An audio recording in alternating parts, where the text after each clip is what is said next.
Olá, hoje a gente vai falar de música boa e de cicloturismo. Meu convidado de hoje, amante do bom e velho rock and roll, talentosíssimo e um apaixonado pelo cicloturismo. Natural de Sapiranga, filho de seu Hilário e da dona Mirna, é professor de música da Faculdade Zeste, em São Leopoldo. Diretor do Instituto Arlindo Ruggieri, o pai do Soneca e da UP, dois lindos labradores, é músico dos bons, arranjador, produtor musical, integrante da The Dogs, banda que juntamente com a Orquestra de Sopro de Novo Hamburgo proporcionou o espetáculo Rock in Concert, orquestra que uniu dois dos maiores talentos do Sul no Teatro Fevale. Hoje teremos uma conversa de peso com Daniel Rodrigo Hunger. Esse Rodrigo ali tá sobrando ali. Tá sobrando. Daniel Hunger, bem-vindo para essa conversa de peso. Obrigado pelo convite. Vai ser um prazer falar das minhas duas paixões aí. Quem é que escolheu o Daniel Hunger? Era o Daniel Rodrigo, hein, Daniel? Como é que é? Quem é que escolheu o Daniel Rodrigo? O Daniel Rodrigo, isso aí sempre é a mãe, né? A mãe quem manda. E tem os nomes, né? Era Adriel, o primeiro irmão, né? Meu irmão mais velho. Então tem a coisa de combinar, né? Os profetas Daniel, Adriel. Aliás, o Adriel e o profeta Daniel, né? E o Rodrigo, ela usava só em momentos estratégicos. Sim, quando a gente aprontava, normalmente. Quando tu ouvia Daniel Rodrigo, é porque o Chicote ia cantar, né? Tua formação lá na graduação técnica não foi na música. Pois então, a música sempre foi uma paixão, né? E desde criança, obviamente por influência do pai, né? O meu pai, que toca trombone e bombardino, foi um músico da Orquestra Sopro de Novo Hamburgo, tocava suas bandinhas, né? Veio de Santa Cruz do Sul para ganhar vida como músico aqui na cidade de Novo Hamburgo e se instalou em Sapiranga, né? Porque já tinha vindo um irmão mais velho também para cá. Então acho que a minha principal influência foi o pai, né? E tinha uma predisposição, então eu adorava assistir os desenhos em casa, né, os desenhos animados, e eu tinha um tecladinho que ele me deu de presente, e eu gostava de tirar aquelas melodias, né, de ouvido, do desenho do Pica-Pau, do tema dos Simpsons. Então ali começou... Só de ouvido? De ouvido, sempre de ouvido. Não tinha ainda nenhuma não. técnica? Eu acho que tem aquele ditado, né, casa de ferreiro, espeto de pau, assim, meu pai até me ensinava algumas coisas, mas não foi a formação de música, né? Era aqui no ouvido que eu me virava, né? Tem uma inveja louca de gente assim, né? É. Eu posso dizer isso de pronto. E tem um episódio curioso, porque o meu pai, né, lia partituras, tocava na orquestra, e ele me pedia muitas vezes para fazer algumas transcrições, né? Peguei aquela fase ali, 93, 94, o primeiro computador, eu lembro de nós termos comprado um Pentium 100 para o meu irmão fazer os seus trabalhos de faculdade, porque nós três tivemos máquina de escrever em casa, né? E nesse processo, meu pai, às vezes, ele tinha a questão de leitura de clave de sol e clave de fá. Ele toca um instrumento grave, né, que é o bombardino, e por natureza ele vem em clave de Fá, né? Só que às vezes ele lê clave de Sol, mas o meu pai lia só clave de Sol e ele ganhava os arranjos em clave de Fá. Então ele pedia para eu transcrever. Eu não sabia o que eu estava fazendo. Eu botava as bolinhas no pentagrama, observava ali as hastes, os tipos, e eu escrevia e o software fazia essa transposição automática, né? Então foi um processo intuitivo e eu fui aprendendo música de forma que você dava o play, você podia ouvir o instrumento soando, né? Mas eu ainda não tinha noção do que era o nome das figuras, né? Então aí foi a primeira formação, né? Mas eu fui fazer a minha formação técnica em eletrônica, né? Minha primeira formação de trabalho mesmo foi como técnico em eletrônica, acho que mais por influência do meu irmão também, que fez eletrônica aqui no Liberato em Novo Hamburgo. Então eu gostava muito, assim, né? Eu sempre fui uma pessoa que desde criança gostava de desenhar, gostava de projetar, né? O meu passatempo em casa, o meu hobby é ficar mexendo na parte elétrica, ficar fazendo projetos, né? Eu gosto muito disso, né? Então... Música é matemática pura. E música é matemática, tem tudo a ver. Mas é uma coisa que a gente não entende, porque ao mesmo tempo não é matemática, parece outra coisa. Né? Depende do plano que a gente se aprofunda, né? Existe o plano das emoções, o plano emocional, vem o plano racional, né? E isso se manifesta da mesma forma que a gente... E tu tá no mais profundo desses planos. Fui aprofundando. A eletrônica me permitiu um pouco isso também, né? De entender tecnicamente como funciona, né? O conceito de consonância e dissonância. Por que combina, por que não combina? Isso a matemática explica, mas a eletrônica também mostra, né? Você consegue, através de um osciloscópio, visualizar as ondas, quando encaixa, quando não encaixa, né? E tudo tá relacionado com a matemática. Alisson te puxa no controle do áudio aí, Alisson. Tu foi buscar técnica. Fui buscar a técnica, exato. onde é que tu foi buscar aperfeiçoar teu conhecimento e se tornar um músico profissional? Então, minha primeira formação musical, né, paralela à eletrônica, já no oitavo ano, ali antigamente a gente tinha oitava série, né, e eu já tinha uma influência de escola com alguns músicos, colegas, assim, né, tinha uma banda, a primeira banda chamava Sindicato. E era banda de garagem, nós tocamos na escolha do Garoto e Garota, do Colégio Polivalente, lá em Sapiranga, clássico de infância, né? Eu lembro dos filmes que a gente assistia, The Commitments, né? Que foi um filme clássico, Blues Brothers, os irmãos Uau. Cara de Pau. Então a história foi muito parecida ali, né? No meu processo de formação. E por incrível que pareça, eu lembro de uma quinta-feira chuvosa, uma noite, eu cheguei com um tecladinho embaixo do braço, minha mãe tinha feito a capa dele com uma antiga cadeira de balanço. Cheguei com o teclado para tocar e tem um episódio muito interessante que os meus colegas começaram a tocar e eu dizia, cara, isso não está combinando. E aí um baixista tocava o contrabaixo e dizia, não, mas está afinado. Entre as cordas estava afinado. O violonista tocava e estava afinado, só que eles não estavam afinados entre si. E eu tentei cantar, e na verdade me botaram para ser o vocalista da banda. Nessa primeira ocasião, o teclado pouco sentido fez. Cheguei em casa no outro dia, pai, assim assado, tem o baixista e o guitarrista lá e eles não estão combinando. Eles diziam, mas tem que afinar os dois, né? Aí o próximo ensaio eu fui lá para os guris, esse teu Mi aí tem que ficar igual ao outro Mi, né? E assim começou, né? Então, minha primeira formação foi a partir dessa banda de rock que a gente queria formar. E aí eu tive um professor que já faleceu, chamado Carlos Primavera. Era uma figura que tinha vindo lá de Manaus, ele tinha um jeito muito... vocês músicos do Chu, vocês não são legais, não sei o quê. Ele se achava superior, né? Ele tinha uma origem indígena e era um cara super... que cobrava bastante disciplina, assim. Ele era professor de karatê e música. Então imagina, né? Naquela onda Daniel San, né? Imagina. E eu fui aprender, então, teclado, na verdade, com um guitarrista. Então eu tive alguns probleminhas assim de dedilhados, coisas técnicas que o guitarrista para guitarra é diferente, né? E logo na sequência eu fui estudar com uma professora de piano da Igreja Luterana, que é a Arione, foi a minha primeira professora de piano que eu aprendi a ler partituras, né? E aí veio o curso técnico, né? Eu fui para São Leopoldo fazer um técnico em 2000, esse foi no ano de 2000, e paralelo com a eletrônica, né? Então logo depois que eu me formei em eletrônica no Liberato, trabalhei um ano na área, na Paquetá, em Sapiranga, né? A empresa de calçados. E a música foi uma formação paralela, né? E esse processo de transição foi muito interessante, porque aquela coisa assim, né? Apesar do pai ser músico, eu tive a coisa de garantir o sustento, né? Ter uma profissão séria como eletrônico, mas eu acho que por segurança da mãe, sabe? Mas aquela coisa estava batendo cada vez mais forte, só que eu ainda não enxergava um horizonte de me sustentar com a música, né? Então teve... Durante esse período de estágio já da Paquetá, na época eu tinha uma namorada, ela era uma cantora, então nós fazíamos piano bar. Era piano e voz, nós tocávamos bossa nova, jazz, música brasileira nesses pubs que existiam aqui já em Novo Hamburgo na época. Tinha uma pizzaria que foi primeiro o Le Grand Café, depois se tornou a Matisse Pizza, né? E durante a Matisse... depois da Matisse Pizza a gente se tornou praticamente a dupla da casa, assim, né? E aí eu consegui garantir um sustento, né? A gente começou a trabalhar bastante, tocava em casamentos, tocava em eventos, e a eletrônica foi meio que ficando de lado, né? Aí nesse período. Para ti foi importante ruminar isso, e até te aceitar como músico, com a profissão músico? Ou tu não teve problema nenhum em dizer, não, eu sou músico e pronto. O que tu faz? Sou músico. Perfeito, Eu sempre fui uma pessoa muito insegura, sabe? E meio resistente às mudanças. Então, trabalhar com música é difícil, né? Porque você nunca sabe do dia de amanhã. E a gente passou por alguns perrengues, né? No início, assim, principalmente quando chega verão, aqui na região do Vale dos Sinos, as cidades ficam desertas, né? Então, os espaços que a gente tinha para tocar eram difíceis porque tu não tinha o mesmo couvert, né? Nós tocávamos por couvert. E, então, teve alguns períodos difíceis de passar, mas desde o início... Te chacoalharam realmente? Chacoalharam financeiramente... Mas de te botar a pensar se era esse o caminho? Sim. Financeiramente, chacoalharam, mas eu sempre coloquei uma coisa na cabeça. Assim como eu estudei eletrônica, eu posso ter essa formação em música e me qualificar e ter, né, abrir o leque de opções. Como diz aquele ditado, né? Não bote todos os seus ovos no mesmo cesto, né? Porque se quebrar, quebra tudo.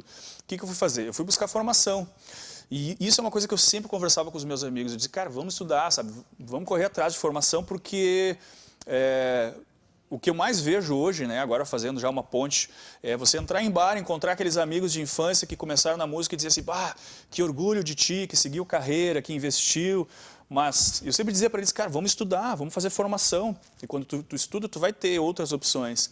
Né? E nesse período eu já comecei a trabalhar como técnico em áudio, né? Nós fizemos um projeto de um estúdio dentro da Faculdade Zeste, onde eu tinha sido aluno, e eu comecei a trabalhar como professor particular de instrumento. Né? Então não era só tocar na noite, era dar aula e era ter também um trabalho com produção musical dentro de estúdio. E aí tu buscou licenciatura? Fui buscar a licenciatura. E buscou mestrado. E o mestrado depois, exato. Quantos instrumentos tu dominas hoje? Tu gosta de... Eu arranho um violão, um contrabaixo, meu instrumento mais, né, de ofício é o teclado, toco um pouco de bateria também. Né? Toquei trompete, aliás, eu esqueci de comentar essa parte também, que durante a infância tocava na banda da escola e eu tocava trompete, era trompetista. Comecei tocando tarol, instrumento de percussão, disse, isso aqui não tem, é muito repetitivo, né? E aí passei para o trompete, estudei um tempo de trompete também, mas hoje, assim, é teclado, percussões, eu faço muitos projetos de coordenação dos meus alunos, né? Então tu tem que dominar um pouco, contrabaixo, violão, né, ukulele um pouquinho. Então, são instrumentos básicos aí que eu domino. Então, básicos assim, aqui bem amplo também. Né? Exato. A The Dogs é o que pra ti, hein? Pô, The Dogs é uma família, o som de né? vocês é massa pra caramba, né? É legal, sim. Eu conheço os guris há muitos anos, né? Mais de 15 anos. Oficialmente na banda eu entrei em 2014, por ali, 2014 para 2015. Mas... O músico, ele acaba sendo um pouco polivalente, né? Porque eu sempre toquei em banda, eu tive outras bandas, né, ao longo da minha vida, bandas de jazz, bandas de rock, e eu fazia algumas participações especiais no início, né? A The Dogs já tinha sua tradição, a banda tem 21 anos agora, e quando eles precisavam fazer festas temáticas aqui no AB Novo Hamburgo, que era uma festa clássica dos anos 70, eles me chamavam para ser o tecladista da banda, porque, pô, tocar disco, aquele repertório, Michael Jackson, sem teclado descaracteriza, né? Então eu fazia alguns trabalhos de músico contratado, né? E eu já era muito amigo deles, e um dia, foi engraçado, porque o episódio, né, de oficializar o evento, nós estávamos tocando um casamento ali na região de dois irmãos, e eles estavam um pouco alegres, né, no final do show. E aí, Daniel, vamos entrar na banda oficialmente. Foi engraçado isso. Eu espero que vocês não se arrependam amanhã de manhã, né? Tu notou essa aí, né? Com certeza, né? Mas enfim, a banda tem essa característica, né? São 4 músicos que tem uma afinidade muito grande entre si. Todos exigentes com a música. Todos muito exigentes, né? E versáteis também, né? A The Dogs, nós temos feito lives aí com esse processo de pandemia a cada 15 dias e é sempre uma temática diferente. Então a gente vai tocar rock só de 50, 60, a gente toca. Precisa tocar atualidades, a gente toca. Precisa fazer uma festa disco, a gente faz, né? E então é muito da vivência de cada um, né? Cada um passou por muitas bandas também, e isso ajuda, né, na questão do repertório para abrir o leque, né, de opções. Quero falar de produção cultural, quero falar da nossa orquestra municipal. Perfeito. Quero falar de cicloturismo. Tu fez o caminho de Santiago de Compostela de bike. Também. Na volta do intervalo, hoje numa conversa de peso com Daniel Hunger.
De volta para uma conversa de peso, hoje recebendo músico, professor, produtor, Daniel Hunger, cicloturista. O cicloturista é uma palavra bonita, cicloturista, porque andar de bike é massa e fazer turismo numa bike, se eu penso aqui na nossa serra, deve ser cansativo pra caramba. Eu gosto, particularmente, eu gosto de montanha, sabe? Adrenalina e botar carga no corpo. Sem motor na bike, Sem no caso. motor, Só sem para motor. entender bem como é que é. Sempre sem motor. Entendi. Isso aí. Como é que foi esse caminho de Santiago de Compostela? Bom, Compostela foi o último evento maior que eu fiz, né? Mas o caminho começou, o processo de pedalar começou na infância, obviamente, né? Tinha bicicleta em casa, voltas no pátio, voltas nas quadras mais longe, sem a mãe saber, ia até o centro, depois vir a Campo Bom, né? Mas eu sempre gostei de pedalar e sempre sonhei em viajar de bicicleta, né? Ter uma experiência. Então, o meu primeiro ensaio foi até a praia, isso é uma coisa meio clássica, né? Ir visitar o litoral. E aí, assadura, Quem, né? jovem, gurizada de colégio, não disse, vamos até a praia de bike. Quase ninguém fez isso. Tu fez, então. Sim. Então, a primeira aventura foi até a praia. Depois eu fiz uma aventura de ir até Florianópolis, né? Foram três dias de viagem. Depois, em 2015, eu fiz uma aventura, fui até o Rio de Janeiro, pedalando. Então, assim, subida de serra aí, proporcionalmente, a viagem para o Rio até foi mais desgastante do que a do caminho de Santiago de Compostela. Então, 2015 para 2016, eu fui até o Rio, foram 9 dias, 185 km por dia. Eu estava com uma bicicleta de estrada, então o desempenho é um pouco melhor, né? Pneu fino e sem carro de apoio, fui sozinho, assim, né? Que loucura. E aí, em 2018 para 2019, eu fui para Paris com uma bicicleta dobrável, daquelas que você bota dentro de uma mala. Então, a minha carga de viagem era uma mala grande, daquelas de 32 quilos, né? E estava tudo ali dentro. Cheguei no aeroporto, montei a bicicleta, tive que botar a mala fora, né? Era uma mala que já estava judiada, mas montei os alforjes, então eu fui de Paris até Lisboa fazendo esse trajeto, né? Foi uma experiência muito bacana, porque atravessar a França, nesse sentido norte-sul, é tudo plano, você não pega nenhuma montanha, né? Só que no sul da França tem que atravessar os Pirineus, né? Que são aquelas cadeias montanhosas, que é onde inicia o caminho oficial, né? O que é o caminho francês, que a gente chama. E eu estava com uma bicicleta Aro 20, né? E tinha tido outras experiências anteriores com bicicletas grandes. Então, assim, quando eu pedalei aqui no Brasil com uma bicicleta grande, eu fazia uma média de 180 km por dia e sobrava tempo. Lá eu fazia 80, 100 km no máximo e estava acabado, sabe? Então, o principal desafio foi conseguir manter a logística, né? Tinha programado, passagem, né? Eram 27 Sozinho. dias. Estava com a minha ex-namorada naquele período, assim, mas a gente não chegou, ela não pedalava, né? A gente se encontrava a cada 3, 4 cidades, né? Fazia alguns roteiros, ela foi fazer um outro roteiro também, mas eu pedalando estava sozinho, né? E nessa experiência, chegando em Saint-Jean-Pied-de-Port, né, o caminho já começa com uma montanha, né? Então, o primeiro dia, se você superar o primeiro dia, depois é coxilha, né, perto do que a gente passou pelo primeiro dia, né? Mas foi uma experiência muito bacana, né? A minha mãe, na época que eu tinha programado essa viagem 6 meses antes, eu descobri que a minha mãe estava com câncer, e aí foi um período muito tenso, assim, porque eu não sabia se eu poderia viajar, né? A gente descobriu essa doença em torno de junho e a viagem estava marcada para dezembro. Então eu deixei as coisas acontecerem, né? Naquele período a mãe ainda estava bem, quando eu fui viajar, a gente teve bastante contato assim ao longo desse período, mas foi também um pedido de ajuda, sabe? De que ela ficasse bem, que ela passasse por esse período bem, né? E a mãe veio a falecer agora em janeiro desse ano, ela aguentou um ano ainda mais, né, dessa doença, mas foi uma experiência de vida muito interessante, assim, para criar, né, criar não, mas fortalecer certos valores, né, refletir bastante. Quando você está na estrada, você fica muito tempo. Isso é uma característica minha também, né? Quando eu pedalo, não tem aparelho de som, não tem nada, sabe? Eu e a estrada e a mente flutuando, né? Então, tu está ajudando a enxergar nossa região como um grande polo para o cicloturismo, né? Sim. As pessoas cruzam continentes atrás de roteiros. Perfeito. A gente tem potencial para isso? Temos muito potencial, né? A gente não perde em nada no que a Europa oferece. E eu acho que... Tá falando sério? Sério, Me muito arrepiei sério. agora Muito aqui. sério. Não perde em nada. Inclusive tem coisas que Dá para nós meter a nossa região no eu mapa mundi. Vou dar um exemplo, né? Cachoeiras. Eu não vi nenhuma cachoeira na viagem toda. Eu atravessei Quantas 3 países e eu não vi uma cachoeira. Claro, você vê outras coisas, mas esse por exemplo, as belezas naturais, a gente não perde em nada, né? Então nós temos esse projeto interessante agora com a Rota Romântica, são 14 municípios, né? O circuito vai ser inaugurado agora no dia 27 de setembro, são 14 municípios e muitas belezas naturais, né? Eu já... Deu uma trancadinha ali por causa da pandemia, mas agora vai. Agora vai. Coisa linda. Muito lindo. Eu sou entusiasta do nosso turismo e acho que a gente precisa descobrir esses nossos caminhos assim, e teu testemunho tem muita validade para mim. Voltando a falar de música, como é que é esse teu momento de produção cultural e a orquestra, né? Perfeito. Patrimônio histórico, patrimônio imaterial, né? É uma parte da nossa vida há décadas, né? Desde os anos 50, com transformações ao longo dessa sua história, claro, mas o Instituto Arlindo Ruggieri leva o nome exatamente do nosso fundador lá atrás. Sim, né? exato. Eu tive a oportunidade de ver essa orquestra desde criança, né, na antiga SEMEC 2, naquela sala embaixo, onde se organizava aqueles ensaios, e a minha experiência inicial era nas quintas à noite, sempre tinha os ensaios, né, eu ia junto com o meu pai. Então tinha um tio também que tocava na orquestra, um padrinho da minha irmã que ia, e os vovozinhos, né? Era uma geração de vovôs ali, né? O seu Manuel que tocava bumbo, né? A gente sempre ganhava doce, né? Então esse era o meu start, assim, tipo, eu queria ir lá nos ensaios porque a gente era bem tratado quando criança, né? Mas quis o destino, né? Que, sei lá, 30 anos talvez, uns 30 anos depois, né? Eu estou hoje na direção do Instituto. Tenho muito bons amigos ali dentro, né? Tenho uma relação muito próxima com os dois diretores artísticos, né? O que é o Renato Santos e o Gustavo Miller. Né? A gente tem uma equipe maravilhosa também, com a ajuda da Baita Áurea. trabalho dessa turma, né? A Áurea Feijó, exato. Né, a vida deu voltas, eu fiz a minha formação musical, fui fazer meu mestrado e disse, poxa, sempre fiz arranjos para os meus alunos, né, dentro da Faculdade Zeste, para alguns grupos, né, externos, os trabalhos que eu fiz. Mas o meu primeiro grande desafio foi fazer um espetáculo, que foi em março de 2019, Clássicos Gaúchos em parceria com a banda Tchê Guri. E ali, né, uma coisa é você escrever, aprender as extensões dos instrumentos. Eu tive uma oportunidade, sou muito grato por isso, de poder escrever os arranjos e poder tocar esses arranjos dentro da orquestra, ouvir como eles soam, porque às vezes dentro de um software você tem, né, expectativas de sonoridade que não são reais, né? Quando você está dentro de um grupo, você tem uma outra percepção. E depois disso a gente teve a oportunidade de fazer o Clássicos do Rock, né, com a banda The Dogs. Um show maravilhoso. Foi um espetáculo maravilhoso. A gente teve alguns arranjos também do Bebeto, que era um dos saxofonistas da orquestra também na época. E o meu momento assim, marcante foi o concerto que a gente fez de Natal com o Daniel. Né? Eu tive a oportunidade de fazer 4 arranjos daquele espetáculo.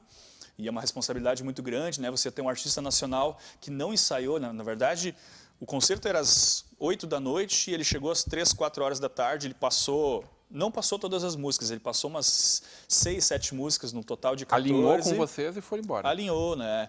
Ele confiou muito na nossa experiência e isso também acho que nos legitimou como orquestra, sabe?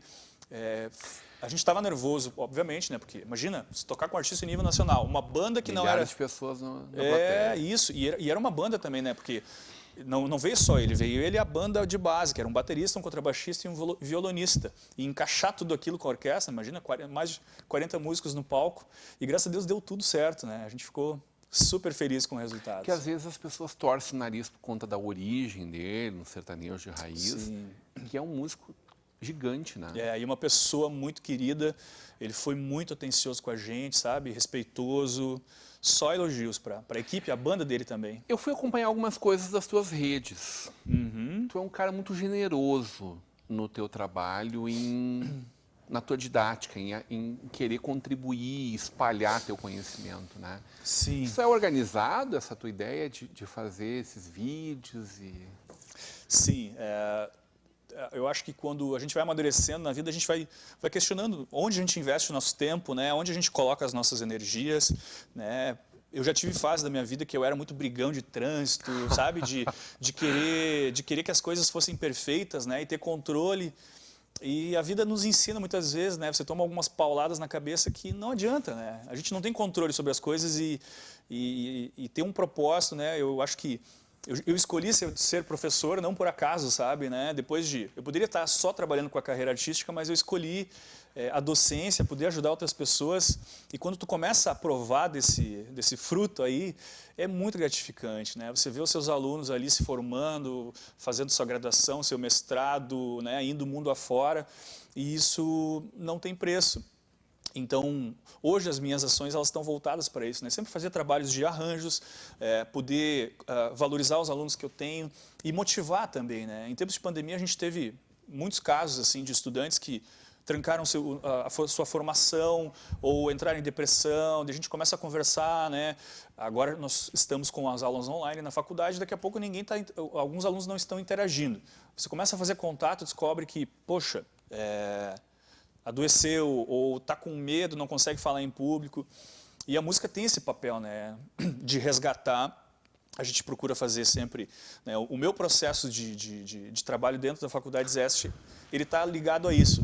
Produções musicais, vídeos, nós fizemos arranjos, né, tive um trabalho interessante também com a Rede Sinodal, a própria Orquestra de Sopros também está fazendo isso. Então, são formas que a gente encontrou de continuar produzindo, Daniel, em tempos de pandemia. Está sendo um período muito complicado, onde nunca ficou tão latente assim, a importância da música, da cultura de maneira geral, mas da música na nossa vida, que nos trouxe alentos ao longo desse período, sobretudo naqueles momentos mais tristes, né? De mais ansiedade, de mais agonia, sem saber aonde ia terminar tudo isso na nossa região, no nosso país, né? Mas fica evidente também a importância da cultura e da música especialmente, e o quanto a gente no dia a dia cuida mal dos nossos talentos, né? Sim. Como é que é fazer música no Brasil, fazer cultura, fazer arte no nosso país, na nossa região, hein? Dá uma pontinha de frustração por não haver um reconhecimento, um espaço maior para ter uma segurança maior, porque a gente é uma classe que está sofrendo muito. O dinheiro da Aldir Blanc está chegando agora, Sim. meio ano depois, né? O Brasil tem uma tradição, né, o sistema político ele sempre é muito moroso, né? Existe muita burocracia, a nossa legislação é uma legislação pesada e eu acho que isso prejudica, né? Então, mas ao mesmo tempo a gente tem que olhar ao nosso redor, ver quais são essas pequenas ações que a gente pode fazer, o que depende da gente e buscar alternativas, né? Acho que o grande mérito do brasileiro, o brasileiro sabe se virar, né? A nossa cultura tem disso, né? A gente tem problemas, né? Como em outros países, mas o brasileiro em especial tem um talento, né? De achar alternativas. E é o que a gente está fazendo. Mas né? não precisava ser assim. Não precisaria ser assim, é verdade. Né? A gente sofreu alguns ataques políticos aqui no próprio exemplo do município com a orquestra. Né? Coisas tristes. Perdemos por alguns meses o direito e os repasses, né, da verba pública que a orquestra tinha. Mas ao invés de a gente ficar investindo energia de querer brigar e bater de frente, a gente foi buscar soluções. Vamos fazer música. Fizemos mutirões, fizemos música, fizemos mutirões, conseguimos cestas básicas, distribuímos para alguns músicos. Né? Ainda estamos sofrendo com isso e a gente vai passar um bom tempo ainda por custas jurídicas que aconteceram por conta desse processo, mas sabe, não convém falar sobre isso. A gente tem que falar da nossa arte, continuar manifestando as nossas ações, né, fazendo botar em prática as nossas ideias, porque isso é vida, sabe? A gente tem que focar na vida, não nas frustrações. Adorei conversar contigo, poder contar um pedacinho dessa história e compartilhar com a gente também isso que tu traz, essa premência da vida sobre qualquer coisa. Isso aí, obrigado pelo convite. É uma honra e sempre estarei aí à disposição. Obrigado. Numa conversa de peso com músico, produtor cultural, professor, né?